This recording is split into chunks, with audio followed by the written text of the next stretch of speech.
Oh, hello. How's it going? I have a question for you. Did you know this book existed? Hello again, friends, and happy October.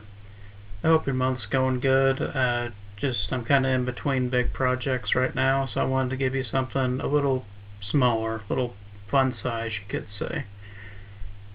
You may not know this, I don't think I've ever talked about it on the channel, but I am a huge fan of the 1993 movie Hocus Pocus. And I plan on talking about more about it, not this October, probably next October, because there's not much time left of the month, but I want to tell you about this thing that I came across about a year ago that was really interesting, that I'd never heard of before. Is a book that is both a novelization of the original movie, and the second half of it is actually a sequel to the original story, which was very interesting to me because I like movies that have novelizations or spin-offs or continuations in some way. That stuff always interests me. So when I found out about this, it was probably like last October. That's when I first heard about it, and then I got it to read it. So I didn't have time to talk about it last year, obviously, but wanted to briefly talk about it this year because I think it's an interesting look into Hocus Pocus, and I thought it'd be an interesting place to start talking about it. Okay, so part one. How is it as a novelization of the first movie? In the first half of the book, serving as the novelization, it's pretty good. It's, pretty much exactly the same, mostly, but then, given that it's a book, you get to have more insight with the characters, you get a little bit more appreciation for things you might have overlooked in the movie. So there's a lot to like in it. It really focuses on the relationship, or the budding relationship between Max and Allison. So I really appreciated that. And given where the second half of the book goes, it's kind of necessary to spend more time with them together so you understand where they're coming from more in the second half. Overall, really like the novelization of the first one.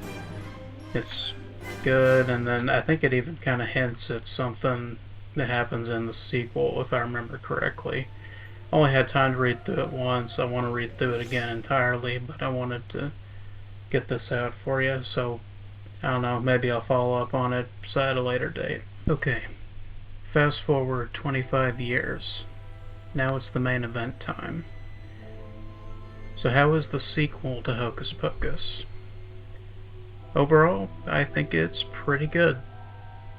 I have some thoughts about it. I'll elaborate on that in just a second. But overall, I had a lot of fun with the sequel.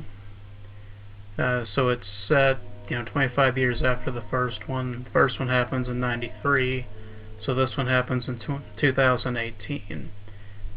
So just keep that in mind going into it. And it's also a young adult novel, so keep that in mind as well. I don't have anything against the genre, but we all know what we like. Some people don't like young adult stuff, so keep all that in mind. So what's the story about in this one? The main character is Poppy, is her name. She is the daughter of Max and Allison, who is 17 at this point. And then she has her friend Travis, who's a classmate of hers, and then Isabella, who is also a classmate. And there's a little bit of a romance story with those two, which was nice. I thought it was nicely done. But basically, it is the legacy sequel trope, which, again, some people may not like that, but I think it's perfectly fine. It just depends on the execution of a legacy sequel. We've gotten a whole bunch of those in the last 15 years or so. But then when this came out, it came out in 2018. I hadn't mentioned that yet, but it it wasn't as tired or oversaturated as it is nowadays, but yeah, if you don't like legacy sequels on principle, you may not like it. But overall, I think it's interesting. The main trio are likable enough. They are kind of being rebellious teenagers, which, you know, Poppy does something in this story that I'm like, yeah, you're definitely Max's kid. She acts a lot like her dad when he was a teenager. So I kind of appreciate that, and even though it's a little past my time, I graduated in 2012, so I was a 2010s teenager, but I wasn't a 2018 teenager, if that makes sense. So it is a little bit more modern than I was used to with the slang and the talking, all the way that kids talk, which changes every year, but I felt like an old man reading some of it, I'll be real. But I think that the characters are good enough. I like what they do with Max and Allison as parents. It's really interesting. They progress their characters in some good and interesting ways. One critique I have of it is that they don't use Danny enough in the book. Which, Danny was the third in the trio, the original, and so she's Aunt Danny in this. Really like her as an adult too. I think they aged up all the characters really well. I just wish there was a bit more of her in it, because she was always my favorite character in the original. Maybe that's just personal bias, but it was noticeable. So how are the sisters? How are their plotline in this? How's their plotline in this story? It's pretty good. I was really afraid going through the sequel that they were going to do exactly the same thing to bring them back. Thankfully, they didn't do that. They did a kind of an interesting idea with kind of a seance type thing that goes wrong. So at least it's a trope, but at least it's different than doing the same movie over again. So I liked that, and all the sisters are great as always. There's some always funny banter between them. They're pretty menacing, which is, I think, is important, because the first movie, yeah, they're funny, but these people like eat children and went to hell and came back, so they're supposed to be kind of intimidating, even though they are silly too. Like, it's a difficult balance to walk, but I think that that's important. Yeah, you have to nail that, in my opinion, to get both the silly and the scary and the tone of this story. And I think that they do that pretty well. We'll say that Mary gets a musical number in the book, which was really unexpected, and I was like, it was kind of out of nowhere, I'll admit it, but I liked it. It felt very in character when she was bickering with Winnie that she would break out into a song. So that was cool, and I could honestly see Kathy Najimy doing that in live action, so that was pretty cool. They do something that when I was first reading it, I didn't really know how to feel, but I've kind of come around to liking it. So they're basically, the sisters, when they come back, they're trying to cause a witch apocalypse, where they bring a bunch of spirits of their sisters and all their witch brethren coming to Earth. But to do that, they have to swap with the souls of people on Earth.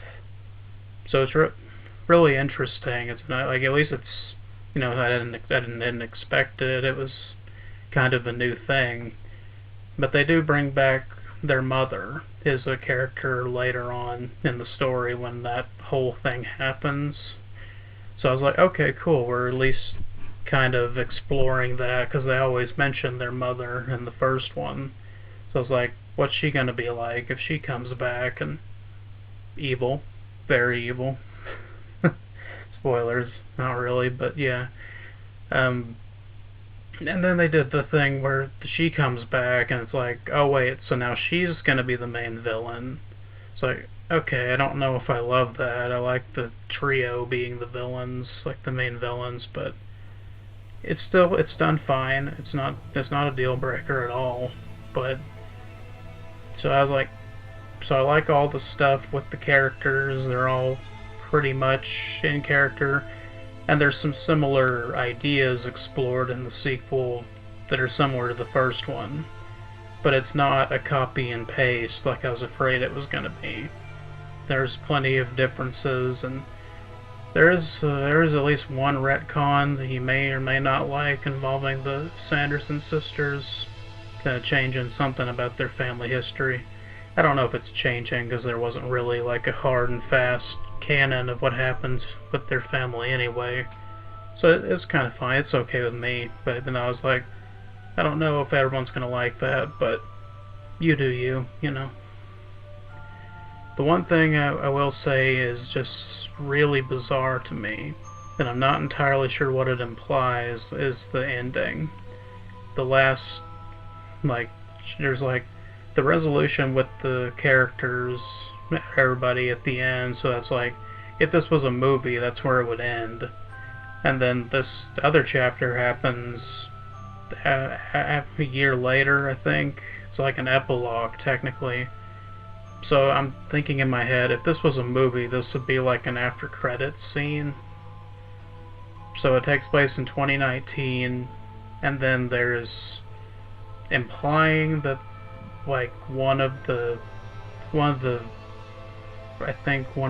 witches technically, instead of going back to hell with all their brethren in the end of the book, apparently one of them escaped or like traded places with a teenager on our world, and now they're stuck in hell now. And then it's like, oh, this person is back in the living world, so it's like, oh, there's still an evil person out there. I think it's sequel setup is what it's trying to do. That was my understanding anyway. Because I was like, okay, I don't know how to feel about that. Because like the story was kind of over, and now you're doing something else. But again, it's not a deal breaker. It's fine. But it was unexpected. I didn't see it coming at all. That's for sure. But yeah, that was a big it ended on a big question mark for me. It's like, did we need that? Can we just cut that and not do anything with it? Since I don't know if there's going to be a sequel, or if that's, maybe they just wanted to do an open ending, which honestly that's fine too. I just didn't really know what to make of it exactly, but overall I think the story's really good. I recommend this book to you if you like the first movie. If you want to see a legacy sequel that I think is mostly done right, this is a decent one to do. But I think I'm gonna wrap things up here on that front. So look forward to some more stuff by the end of the month. Hope you guys have a happy Halloween, and if you want me to talk about Hocus Pocus and the sequel from like next October, I'm totally open to that. I just want to test the waters a little bit and see if you guys are interested in that. But until then, see you in the next video. Happy Halloween. Hope you have a great one.